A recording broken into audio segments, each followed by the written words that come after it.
The hat worn by Brian today is provided by MasonGearShop.com. Welcome to the Old Fashioned Masonic Podcast, where we talk all things Freemasons while drinking an old fashioned. I'm Brian. I'm Dave. Dave, you get to introduce this Texan that's in the middle, because there's been a lot of stuff last year going on in Texas, and we're gonna get the scoop from him. So introduce our guest. Great. Well, I'm happy to introduce Jake Golvach. Welcome. Name right? Thanks. Yeah, right. got it right. Very nice to be here. So tell Jake Golvach, what is the origin of the name? It's Croatian. Croatian? Yeah, originally Okay. the name was Golubich, and as my ancestors came over into Ellis Island, it got changed to Golvach. Now we're the only Golvach family in the country. Is that true? Yeah, true story. All right. Well, so it's easier if you're stalking him on the internet, folks, that you know that you're not going to get the wrong person. Yeah, you'll find only us. All right. Perfect. So have you ever seen an episode of the Old Fashioned Masonic Podcast? I've seen some of it. Some of it or some of them? Some of them. I've seen a little bit of your podcast. Okay, a little bit. That's good. So you don't know enough. So you don't know enough to be comfortable. Absolutely. So on a level of 1 to 10, what level of uneasiness are you right now with what we may ask? Well, this has a lot to do with how I know you. Yes. I'd say about a 3. Oh, so a 3, you're not nervous? Oh no. That's my level of comfort. Oh, okay. I like what you did. Well, that screwed me up. I had to do math, and that's not my thing, folks. So, as everyone knows who watches, we like to talk about the man as much as we do the Mason. All right. So, forget the Masonic stuff. Who is Jake the man? Tell us. So, what do you want to know? Your question. Your answer. All right. I think at heart, I'm a family-oriented person. Okay. Don't have a family of my own, but my extended family, my parents, my brother and his family, friends that I've grown up with, friends that I've made as I've grown up, very close to me. I treat them as family. That's a really important part of who I am.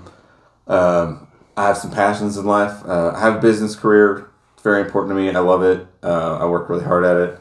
But there's a lot of things outside of that I love. I love nature. I love going outdoors. I was a park ranger in a previous life for a little bit, which I absolutely loved. I'm a musician as a hobby. I absolutely love that. I've been playing guitar and drums and bass and percussion instruments, a little bit of piano my whole life. Born and raised in Texas? Born and raised in Texas. He didn't. A true Texan would have led off. I'm a proud Texan, so I'm wondering if he's Texan or Croatian. We're going to get back to that later. That's the thing. We just assume, it's just part of who we are. We don't have to talk about it. But yeah, absolutely born and raised in Texas. I've lived in a few different cities in Texas: Waco, Austin, Dallas. Born and raised in Houston. Moved back to Houston recently. Spent a lot of time out in the Hill Country. It's the most beautiful part of the world, in my opinion. Do a lot of sailing down on the coast, and that's what I know about myself. I like it. That's So the nuts and bolts of it. before we get into the Masonic stuff, I have to ask the question: was there a problem with your ACT score that led you to Baylor and not UT? Oh, that's interesting. I'll tell you the real story how I ended up at Baylor. My whole life I wanted to be an Aggie. Whole life growing up I wanted to be an Aggie. I wore a maroon hat every day of my life. I went to one football game that was between Baylor and A&M, and I decided in that weekend I wanted to go to Baylor. It was in Waco. Had a wonderful time there. Had a cousin who was going to school there. He took me all over town. Had an excellent time. And decided I was going to Baylor. All right, so we're going to stay at Baylor. So you did some of your education at Baylor, Yeah. and then you moved on to SMU.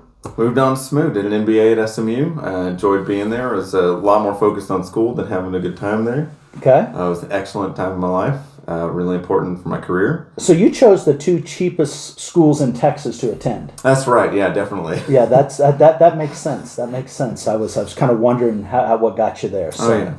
All right. So that's a good synopsis of who Jake the man is. All right. Very good. So we've talked about you as the man. Walk us through your Masonic journey from the beginning till the time that you joined the Moon Lodge and till today.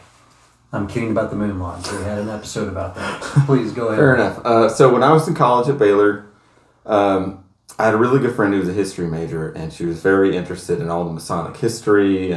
Some of it conspiracy theory type stuff, some of it real history. A lot of it, very involved in the foundation of the country, and a lot had to do with the foundation of Baylor University. And so I learned a lot about it from her. Didn't know really what the fraternity was about. I started walking around campus, and I'd start seeing cornerstones with a little square and compass on them. And that really got me thinking, oh my gosh, I really want to look into this and see kind of what the history of Baylor is. How did this fraternity really play into this? I'm seeing it right in front of my face. Nice. So in my research, and I found a lodge on campus, and I talked to a few guys there. I met a guy in a class that was a Mason, and I talked to him for a little bit.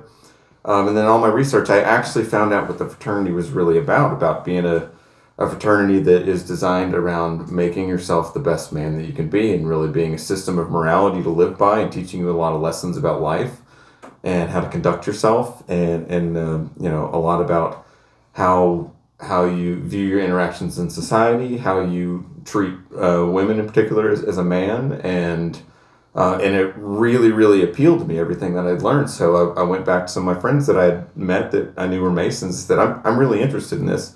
I don't really know how you get into it. I've heard that you have to ask someone, but, is that something you could help me do? I'm really interested in what this is. I'd like to learn more about it. And had a few friends say, yeah, let me get you in touch with a couple people, and we'll get you into the lodge, come in and meet a few people and make sure it's really right for you. So what year was that you joined? So this was my first exploration into it, and this was in 2007. I ended up graduating college a semester earlier than I thought I was going to. This was not on time, by the way. I thought it was going to be a little later than it was. But a semester earlier than I thought. But it's Baylor, it's accepted. So yeah, totally. Well, it's a nice place to stay as long as you can. Sure. So I went to Dallas, and as soon as I got there, I found that there was a Mason's Lodge right next to the office building I was working in. I emailed them, got an email back, got contacted by another Mason from Texas who's kind of became my Masonic mentor. I talked to him regularly. He really helped me guide me through the process and make sure I knew a bunch of people in the lodge. It was a really wonderful experience. I went through that. I joined the lodge. I got very active in it.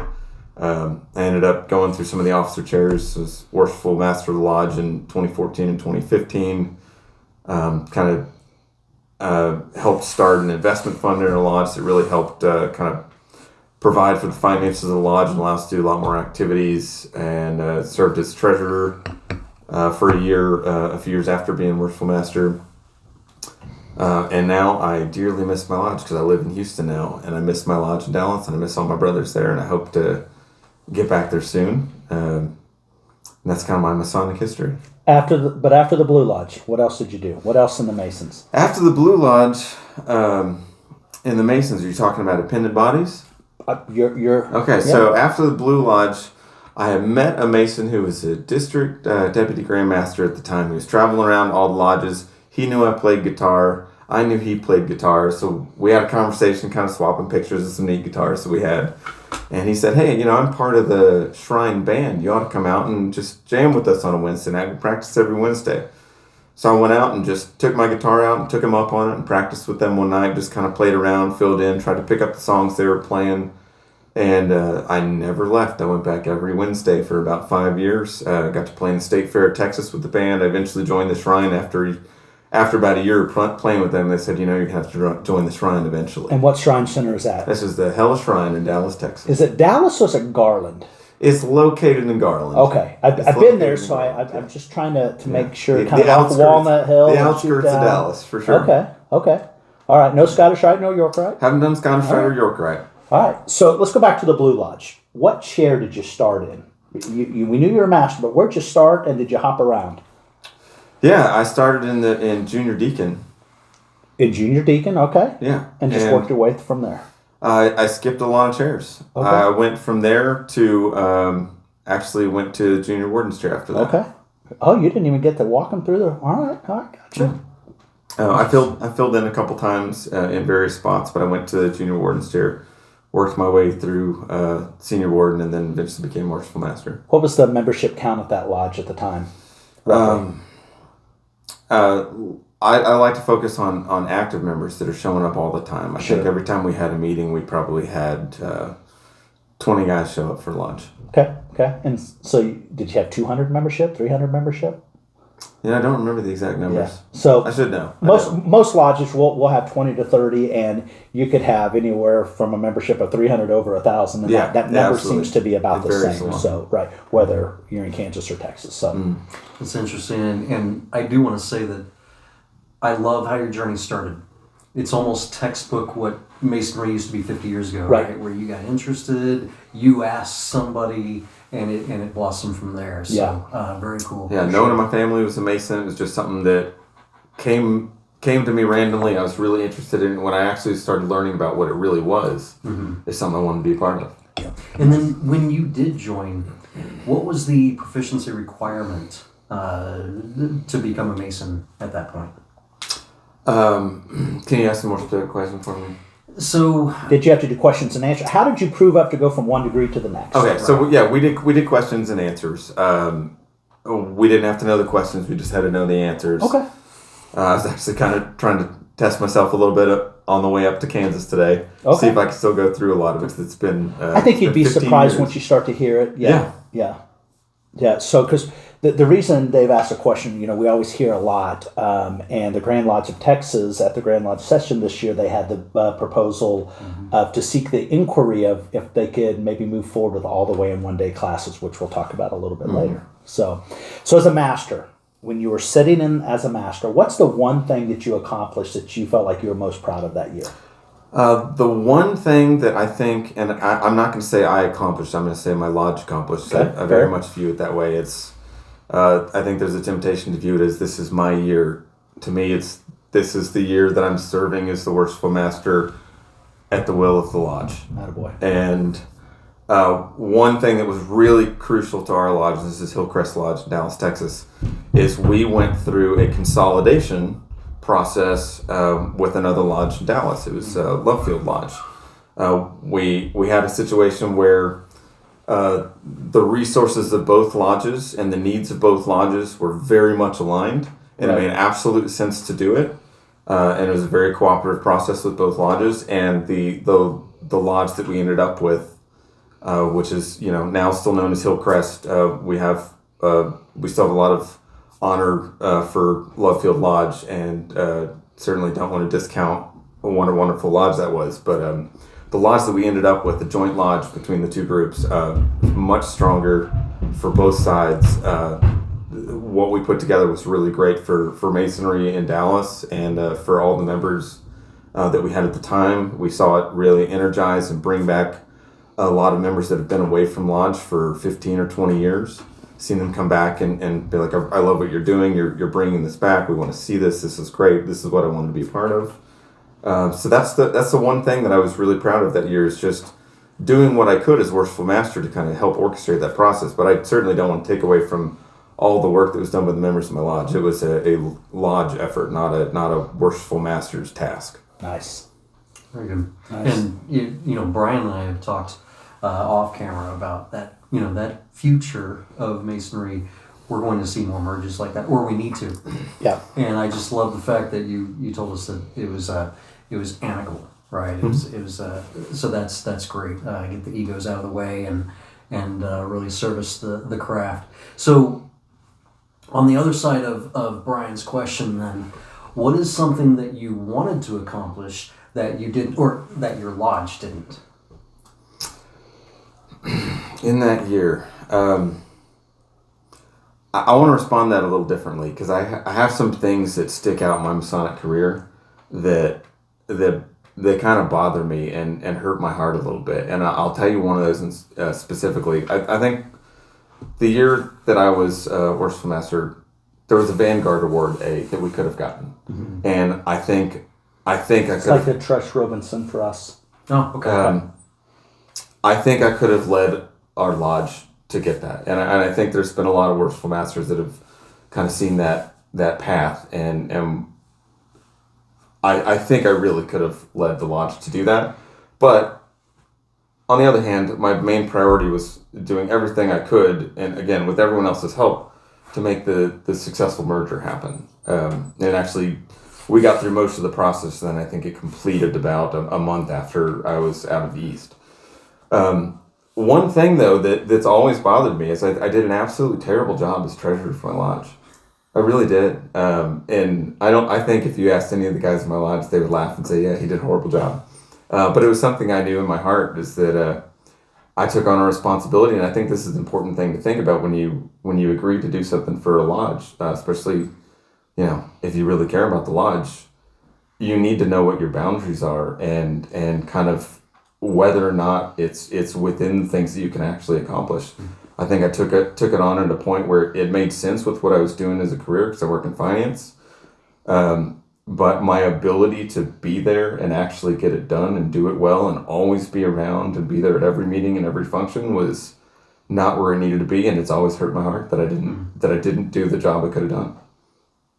Wow, that's and kind of going back as a master, for you to be focused on more of the longevity of your lodge versus an award. I think that as much as you'd like to see the lodge accomplish that, what you did, that Vanguard's not going to propel the lodge 100 years in advance. So I know that's something you'd like to accomplish, but it makes sense. So you're a Shriner, and you're a member of the director staff. Oh yeah. And you played guitar at the Cotton Bowl. So if you had to pick only one thing, that you could play guitar for the Hella Band or be in the director staff, which was the one you'd pick, and the other one you could never be a part of? Between the two? Yeah. Well, first of all, I got to clarify. This was the Hella Shrine Director Staff Band. Oh. It is. You can't be in the band if you're not part of the director staff. Now, this is different. Okay. This is different from an Oriental band. Is your director staff at Hella? Do they do like the initiations for when people come in? They do a lot of that. They do a lot of the setup for events that we have. It's kind of the workhorse for any events that we have and things like that. So I had a different understanding of what that was. But everyone in the band was part of the director staff. Our official name is the Hella Shrine Director Staff Band. But this is not an Oriental band. This is a rock and roll, surf music, old country, some newer country. I've seen the photos, and we're using them in the promo pieces as your episode became to air. So they have seen some of that with you rocking the guitar. So that's great. All right, so we touched on this a little bit, but what do you see in the future for Masonry 10 years from now? That's a big question. That's a really big question. I think I'll break it down to kind of what's practical. I think in 10 years from now, there's some changes that I expect to see happen. One thing that you mentioned is something I believe in is I think you're going to see more consolidations happen. Mm-hmm. I think you have... everyone knows there's this kind of large generational gap in Masonry. Not that it's ever gone away, but you had a huge population during the Great Generation, and baby boomer Gen X, not nearly as much. Somewhat in millennial generations, it started to grow again. Mm-hmm. But there's this big gap, and there's a lot of difference between the ideals of older generations and younger generations, and I think that's been true throughout human history. So I don't think that's a thing to be afraid of. I think you'll see a little bit of struggle, a little bit of tension in the way that things change. I hope that the idea is to preserve the roots of Freemasonry as things continue to evolve. I think you'll see a lot of modernization. But I think the consolidation will help create fewer but stronger lodges. Certainly that's been kind of my experience and what I've seen in Texas. I think there's going to be more modernization of lodges, and some of that I think you're going to see some difficulty amongst older and younger members in views of how things should be done and what attracts new young men to become Masons. Mm-hmm. And just being perfectly honest, we've seen that over the last 10 years. We're certainly seeing it in Texas now. But I think the important part is that we remember the foundational principles of Masonry that brings us all together, and we use that to kind of fight through some of our struggles as brothers, not as enemies. And And I think you see that with all kinds of organizations, but it's certainly, certainly taking place in Masonry. But I think the end result is you're going to see fewer, stronger lodges that become more modern. And becoming more modern, what does that mean? To me, that's in the way you handle payment of dues, in the way that you keep membership records, in the way that you keep history of great things that the lodge has done, in the way that So Dave off camera, we talked about consent agenda, and he had never heard of a consent agenda before. And for those who aren't Kansas Masons, so we have a consent agenda where basically we'll have the minutes and kind of the bills posted ahead of time, where you don't have to read that nonsense in lodge and take up 20 minutes of filler. So I think the consent agenda that we do in Kansas, it really it frees up time to make the Masonic education that should be deployed at every meeting more beneficial. Who wants to come to a meeting to hear about bills? Unless it's something substantial, right? So, but that could be maybe a progressive move that Texas could do with it, some sort of a consent style agenda. Sure. I think, so my view of that is anything that makes the business meetings that we have every month, where to get to a point where we can handle the business of the lodge and get through the things we have to do administratively, but then also provide a lot more Masonic education and Masonic experience. And I'll tell you, my lodge right now has a worshipful master who is trying to do that in every meeting, and talking about a lot of the history of kind of more esoteric Masonry and what used to be done, and really the real roots of Masonry, and being honest about how it's evolved over time and trying to steer it back to that, so you get a little bit more of that Masonic, old school Masonic experience. Nice. So let's talk about Texas. You kind of talked about youth and age, but there's been a lot going on last year in Texas Masonry. Yeah. A lot, right? We published a lot of it here from this channel. What do you think the root cause, and the question really is, what do you think the root cause is? Is it youth or age? Is the root cause, let's take the age out, because you can be young but old school or older but bit. Mm-hmm. Is it more the traditionalness versus the progressives? Is that what's going on? Is that what's, without kind of getting into this isn't a G Clay against Brad deal, anything like that. This is, what is it? Is it progressive versus traditional? Is it who's more popular than me? Is it an ego thing like most men, or is it all of the above? So as you know, it's a sensitive question, and I want to answer it in a way that kind of resonates with what I feel in my heart. Okay. So I think that in all kinds of organizations, I mentioned this already, throughout history, I would be willing to believe that there were struggles as an organization's leadership is handed off from an elder generation to a younger generation. I certainly saw that happen in my lodge, and we discussed things in depth, and we had a lot of heated conversations. By heated, I just mean passionate conversations about what the future of the lodge should be. And I think ultimately we all came together, and through consolidation, and then through work that was done well after I was in the East, a lot of great guys in my lodge took the lodge really forward and really made it something that younger guys wanted to be a part of. You're definitely going to have generational differences, and I think it's just naturally going to create struggle. And I think you're definitely seeing some of that in Texas, in terms of what really the conflict is defining what the future of the organization is in Texas. My hope is that everyone remembers their Masonic obligations to love each other and works together that way to resolve it. I would say that in my personal opinion, this is not an opinion of the Lodge, Grand Lodge of Texas, or anything like that, but I think there's just a difference between generational views that is natural and happens in all organizations, and Masonry is not going to avoid that. It's certainly going to have those conflicts, especially given some of the larger generational gaps that exist amongst our membership. Yeah.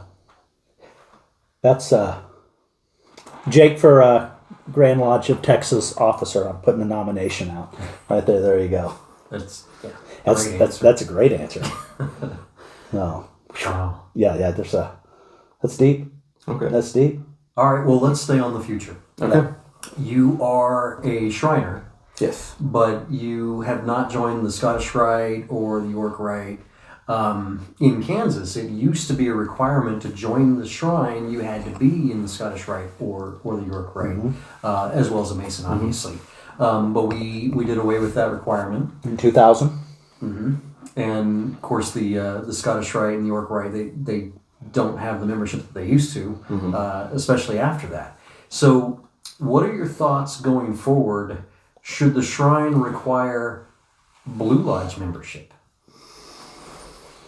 It's been on the floor at Imperial. I certainly understand why people are asking that question. The same membership problems that the Blue Lodge had, they certainly extend into the appendant bodies, because that's the source of your membership for the Shrine and Scottish Rite and York Rite. What I hope happens is that is not the answer, to segregate all these organizations and make them have nothing to do with each other. I think it will take time. You're seeing a lot of lodges in Texas in particular, because that's the world I know for Masonry. You're seeing a lot of lodges that are finding ways to really attract new members, young professionals, guys from all walks of life, not just from professional organizations, but young men who get exposed to the fraternity and meet other like-minded people and get to really see the values that are built in the fraternity. I don't want that to go away as the core of these other organizations. Yeah. That's really what I don't want to see. Yeah. I understand the temptation to do that, because you've got, while I'm a Mason, I'm also a Shriner, and I'm concerned about my Shrine Temple, and I don't want its membership to drop off. And I think there's a temptation to say, hey, let's just segregate from this and then be able to recruit members from the general public and not be tied to any struggles that the Masons lodges are going through in terms of membership. But I think because I know what it's like to be a Mason, I think that does a disservice to the Shrine. And I'm not in Scottish Rite, I'm not in the York Rite, but I would imagine that it does the same disservice to those organizations, because the core of all of it is Masonry. And that is what brings together the goodness of this group of men. And I don't want that to be lost in those other organizations. Yeah. I can't disagree with that. Yeah, That's a great not answer. at all. Not at all. So let's change the pace. Let's make it a little less deep. So living or dead, who would you want to have a meal with that you've never had a meal with before? Living or dead? This doesn't have to be Masonry. Your answer. Oh, Nikola Tesla. Really? Yeah. Nice answer. That's a great answer. Yeah. And why? Okay, so very interesting person in history. This is just my personal opinion from the little bit of research I've done about him. First of all, he comes from the same general area of the world as my ancestors, so I really like that. Okay. I feel him there. But brilliant man, came up with some of the most amazing things that we use in the modern world. Really interesting fight that he had with Thomas Edison over the way that we use electricity in the U.S. Ended up winning. Terrible business person. Yeah. Ended up, broken alone, even though he invented some of the most amazing things that exist today. Obviously, there's a lot of conspiracy theory around some of the work he did, a lot of the very end of his life in particular. I don't want to get into that. I don't know the answers to it. I'll never know the answers to it. But I'd love to sit down and hear the truth from him. That's awesome. Great answer. We've not heard that. So we asked that question, and I've not heard that, and that's actually the best rationale as to why. Cool. Nice. I love it. Very cool. Love it. All right, so another fun one. If you could have one superpower, what would it be and why? Time travel. Okay. A couple reasons. I'd love to just actually see things play out throughout history. All the things that people say, oh, I know how this happened, and then there's dissenting view. No, it happened like this. I'd love to see it for myself. I like to see things for myself. I'm also big on experiences in life. So I would go, within a moderate realm of safety, see some of the coolest things that ever happened in history, the most interesting and fascinating, impactful things that ever happened. I also have this big question. I'm going to get into, I'll keep it brief, but there's Nerd alert. Yeah, I'm going to nerd out on time travel real quick. There's two views of it. If time travel is possible, you either can go back in time and change things, or you can't. So that's the question. Can you go back in time? And if you can you change things? My view is either you can go back in time and try to change things, and you'll find out that you always went back in time and did those exact things, and that's how things always played out. Or you'll complete a completely alternate path of reality, which then opens up a whole new realm of questions. I'd love to know the answer to that. It's a thing that I think about a lot, and I'd love to know the answer to it. That's actually the correct answer. Yeah, you can't change the past on a linear timeline, right? And so I'm going to nerd out with you.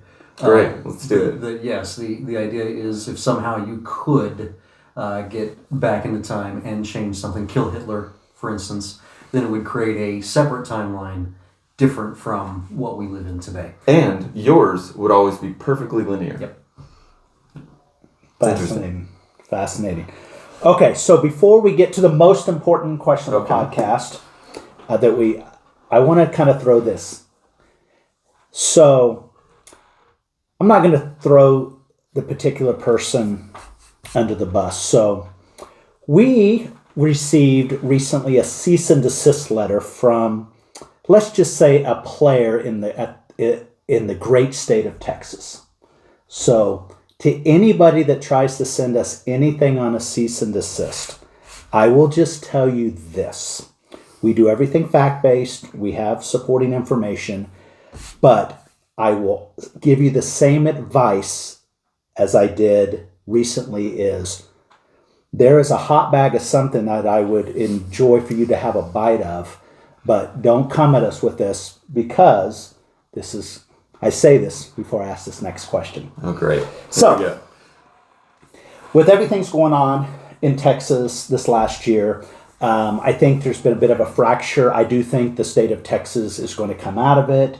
There's going to be some hurt feelings. I think there's three camps. There's a pro current grandmaster, a pro past grandmaster, and the guys in the middle is like, hey, let's just make this work, right? So here's the question.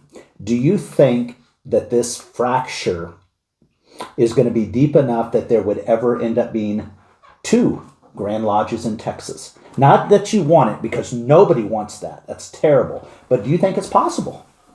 No. I don't think it's possible at all. I think that at the end of the day, there might be some arguments. There might be some disagreements about how we do things. I believe in Masonry. I believe in the principles that it teaches us. And I think that the people who are leading the Grand Lodge of Texas, all of them will remember that those things, those ideas are why we're here. I think they'll lean on those, and I think they'll come together and find a way forward. I think one thing that's really important, and there's a lot of talk about old versus young, and is that really the issue? And I don't think it's an age versus youth thing. I think it's generational differences in how we view life and experiences in technology, things that older generations have seen happen in history that younger generations haven't seen happen firsthand. At some point, that young generation is going to be the older generation, and they're going to have to pass along Masonry to someone else. I expect them to have the same struggles, and I expect them to go look at their Masonic principles at that point and say, we need to come together as brothers. And I ultimately think that's what will happen. I think we're going to go through a lot of heartache, but I think the future of the lodge will be much better than it is today. I like it. What would you have thought? You think there'll be two? No, I don't. I don't either. Because somebody's got to recognize the other one and grant them the dispensation, and then you'll have some clandestine. Mm-hmm. Yeah, I don't think there'll be either. But your answer's way better. So, the most important question of the podcast, dancing girl, right? So, up on the screen, and I'm not going to let you see it yet because you're trying to peek. So, up on the screen are four things that are near and dear to your heart. Okay? One of them has to go forever. What would it be? So, I'm going to show you the four things and so on the screen you've got a Jeep, you've got a guitar, you have Masonry, and you have the university, or you have Baylor, the Baylor Bears, the University of Baylor. Is it Baylor University? It is Baylor University. Okay, oh my God. So one of these has to go forever. So does a Jeep go? It was never invented. A guitar, nobody's ever played music. Sorry, Willie Nelson. Masonry, it was never invented. Or Baylor, Sikkim Bears. All right, so let's break this down. First of all, you put up a choice that forever. I can't. You put up a choice that I can't. This is what we do here. Yeah, a choice I can't pick is Masonry. That won't go away. I'm not getting rid of that. So it's between three things that I love that are personal, specifically to me, and don't necessarily relate to other Masons. let's see. Baylor was a big part of my life. Music is the big part of my life. Okay, here's how I feel about it. Oh God, I spit it out. We've I only got a absolutely love half my hour. Jeep. I'm a Jeep driver till I die. I don't think I'll ever live my life without one for the rest of the time unless they stop making them, and then I'll have classic Jeeps.